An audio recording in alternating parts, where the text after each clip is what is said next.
ලංකාවේ ඉන්න හොඳ ක්‍රිකට් ක්‍රීඩකයෝ දරුවෝ ඉන්නවා. ඒ දරුවන් එකතු කරලා හොඳ ඇකඩමියක් හදලා එයාලට හොඳ පුහුණුවක් දීලා ඉතින් අතිදක්ෂ ක්‍රීඩකයෝ තෝරලා ක්‍රීඩාවට යොමු කිරීම.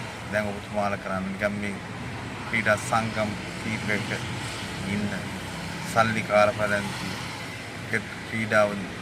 ක්‍රීඩකයෝ නොවන පුද්ගලයන්. ඔවුන් ක්‍රීඩා කරන්න අමාරුයි. ඔවුන් ක්‍රීඩකයෝ තමයි ඇත්තට. මේවට ඇත්තටම දක්ෂ ක්‍රීඩා කරන්න බෑ.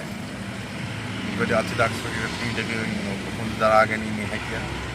හොඳට සෙල්ලම් කරන්න පුළුවන් ක්‍රිකට් ක්‍රීඩකයෝ ඔබතුමාලා මේ නිකම් මිනිස්සු ටිකක් දාගෙන සමස්ත රටක් තමයි මේ පරාජයටපත් කරන්නේ. අපි ආසාවෙන් බලන ක්‍රිකට් මේක ඉන්න තරුණයෝ ගොඩාක් තරුණයෝ ආසාවෙන් බලන ක්‍රිකට්. මම දන්න ළමයි ඉන්න උදේ හවස බැට් එකක් අත නිවින්නේ ක්‍රිකට් ගහන එක මම බැලුවා. ආසාවෙන් ක්‍රිකට් ගහන්නේ. ඒ ක්‍රිකට් ගහන මේ මවුස්ගේ ආසාව මිනිස්සුන්ගේ නැති කරන්න එපා.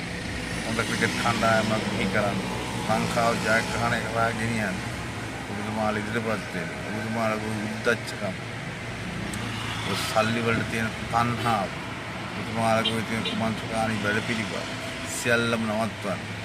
අනිවාර්යෙන් සම්සිල්ල වැඩිතුන ඔබතුමාලා අඩියක් පස්සට ගන්න.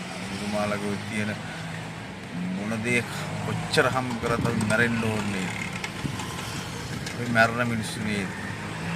මේකට ලංකාවේ හිටපු ක්‍රීඩකයෝ හිටපු නායකයෝ යාළ පෙරට එන්න ඕනේ. යාළ ඇවිල්ලා මේ කියන්න ඕනේ මේ මොකද්ද මේ වෙන්නේ මේ මොකද්ද මේ කරන්නේ යාළ කරන්නේ.